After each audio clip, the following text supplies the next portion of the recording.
Hi everyone, you're watching Tammy Saleh's Tennis Forum, and in this video we are going to be looking at the year-end number one situation, give you a London preview and also how the whole ranking points and all of that works. We're going to see what Rafa and Novak have had to say about the year-end number one race or battle that they're in. If you haven't already, please do subscribe as I do release weekly tennis videos. If you want to check out my last video where I spoke about the rankings update where Rafa Nadal has claimed back the world number one, I'll be putting a link up here somewhere and also in the description below. Now, before I begin with this video, I would just like to give a shout out to Wakas Ahmed, who correctly predicted the final between Novak Djokovic and Shapovalov. He got it exactly right. He said 6-3, 6-4. So big props to you. You got the exact perfect scoreline. Well done. In this video, like I've said, we've got many things to talk about. I'm going to give you some stats and facts as well from the World Tour Finals and the year-end number one. So without further ado, let's roll the intro.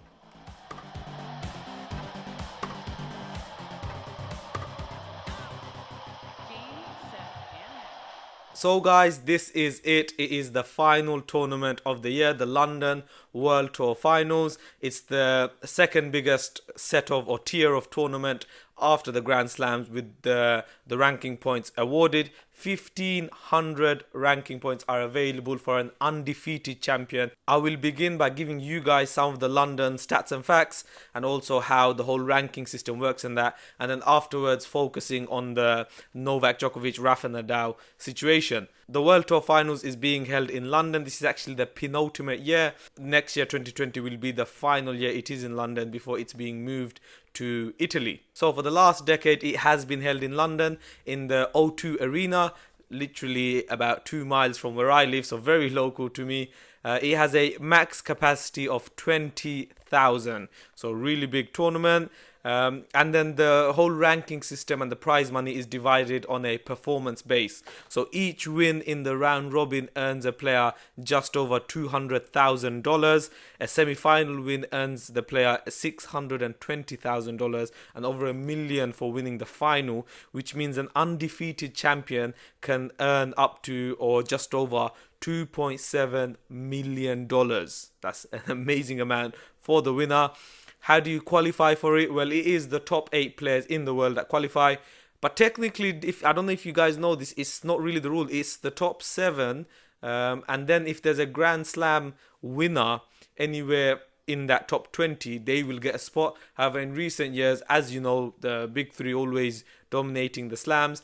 And even if you win a slam, most likely you will be in the top 8 anyway, simply because you're getting 2,000 points in one tournament. The rest of the year, you just need to accumulate about 600-700 points. So yeah, it's actually the top 7 plus a Grand Slam winner in that top 20. If not, the 8th player gets it, and that's how it's been working so far. The most titles for the World Tour Finals is held by Roger Federer. He's won it 6 times. Novak Djokovic, Ivan Lendl and Pete Sampras are in second place with 5. And funnily enough, quite surprisingly, Rafa Nadal has never won the World Tour Finals. This is, for various reasons. He has been injured many years as well. It's played on indoor hard courts, which isn't Rafa's strongest of courts. But yeah, Rafa Nadal is looking to win it for the first time this year. We all know about his injury situation. There's been no further developments. He has said that the doctors believe it's nothing too big. And to quote him, "I hope to be ready for London. That is the biggest goal right now, and I will do all I can." So Rafa does want to play, and we all hope that he will participate in London. What's quite interesting is, as I've mentioned, Novak Djokovic is on 5. So a win in the World Tour Finals will tie him with Roger Federer at the top with 6 titles apiece. And then with Rafa, he's trying to get his first. Now, let's see how the ranking point system works. As you know, the format for the World Tour Finals is a little different from the Grand Slams or the Masters. The top 8 players are split into 2 groups of 4. It is by the ranking. So, for instance, Rafa Nadal, world number 1, Novak Djokovic, world number 2. They can't be in the same group. Likewise, Federer, number 3, Medvedev, number 4. They'll be split. Dominic Thiem, Tsitsipas, they'll be in different groups.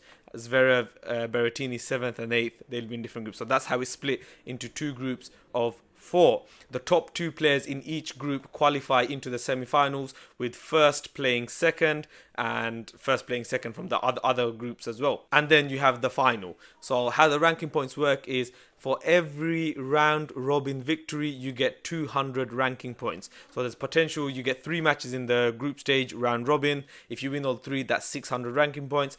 Whoever wins the semi-finals gets an additional 400 points, and if you win the final, you get another 500 points, which means you can win 600 in the group stage / round robin, another 400 for winning the semis, making it 1,000, and then 500 for winning the final, making it 1,500. You can, of course, win 2 round robin matches and then lose one and still qualify, as done by Sasha Zverev last year and many times before as well. So you can win the World Tour Finals and gain 1,300 points.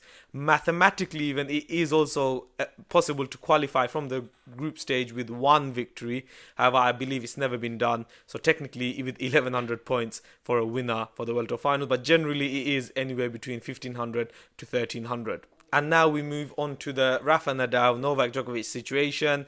As I said in my previous video, Rafa Nadal is 640 points ahead of Novak Djokovic. As we all know, the World Tour Finals, it's in multiples of hundreds of the points. So let's keep it as Novak Djokovic, to reclaim that world number 1 spot, will need to score 700 or more points than Rafa Nadal at the World Tour Finals. Meaning, even if he wins, say Rafa doesn't take part in London, even if Novak Djokovic wins all 3 group stage matches, that's 600, still not enough.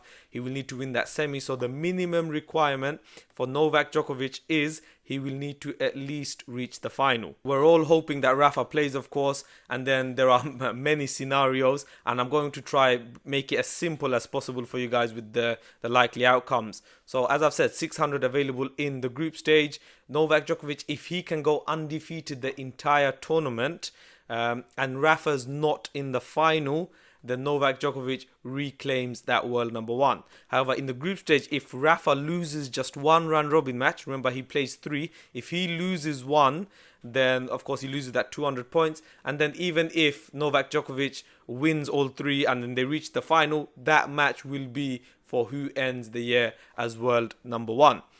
Now, there's a bit of a potential for a bit of sneaky underhand play.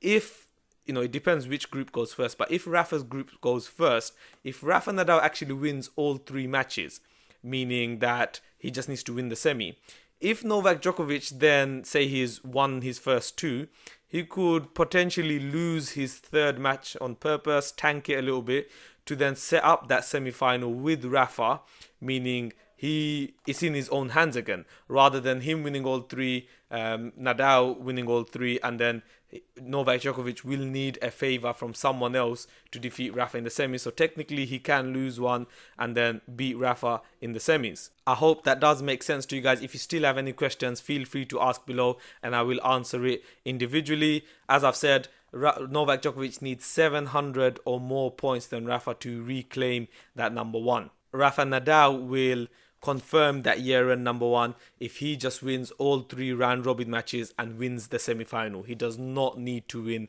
the entire title. The year-end number 1 situation is also very interesting. It's significant because it signifies who ended the season or who won the season as a whole. They've finished the year as well number 1. Technically they've won the season, if that makes sense.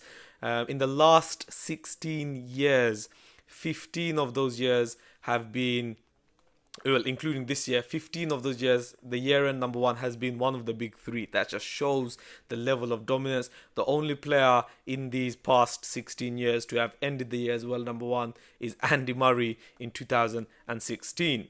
Pete Sampras actually holds the record for the most year-end number 1s. He had 6 consecutively in the 90s. Djokovic, Federer and Connors are actually tied on 5 year-end number 1s. Rafa Nadal has 4. So once again, this is important. If Rafa wins the year-end number 1 title for 2019, he matches his 2 biggest rivals, Djokovic and Federer. Likewise, if Novak wins the year-end number 1 title, he leapfrogs Federer and he will match Pete Sampras on 6 titles. What's also quite interesting for the World Tour Finals as well is, as you know, Roger Federer, Rafa Nadal, Novak Djokovic, before Paris were all tied on 54 big titles. Novak Djokovic had just leapfrogged that to 55 now by winning Paris. So in the World Tour Finals in London, they could, Federer or Nadal can catch up to him, or Novak could also extend that lead. If Novak Djokovic clinches that year-end number one title, it will also be the first time that Roger Federer is not in the lead for the most end year number ones compared to the big three. I'm going to end the video here. As you know, I will be releasing another video when the draw comes out, so I'll be looking at the draws, who needs what, and giving my predictions. If I had to give my prediction right now, I do think Novak Djokovic, in the form he's in, and also a big factor is the injury to Rafa. I don't know how serious it is, but I don't see Rafa winning all 3 group stage matches, especially if he's not at 100%. So I think Novak, he will win the World Tour Finals and he will clinch that year-end number one. But yeah, let's see how the draw comes out, and I'll be analysing that with you guys. I'm going to end the video by quickly quoting both Rafa and Djokovic on the year-end number one situation. Nadal has said, "I prefer to be number one to number two." Of course, who wouldn't? And of course, finishing the year world number one is something special, and I would love to make that happen. Novak Djokovic has said that he's in a much better position compared to, as in, he's talking about Rafa Nadal there. He's in a much better position. I have to win all my matches until the end of the season, but it also depends on Nadal. So Novak Djokovic knows what he has to do. They both, they want that world number one spot, the year-end number one. Who wouldn't, especially if you're as competitive as the big three? Please do leave your comment below on what you thought, if you thought it was helpful me breaking it down for you guys. If you still have any more questions, feel free to ask below. And yeah, let me know what you think. Who do you think will win the World Tour Finals? And who do you think will end the year as world number one? As always, I love hearing what you guys have to say, and I try to respond to most, if not all, your comments. If you haven't already, please do subscribe for future videos, and thank you very much for watching this one.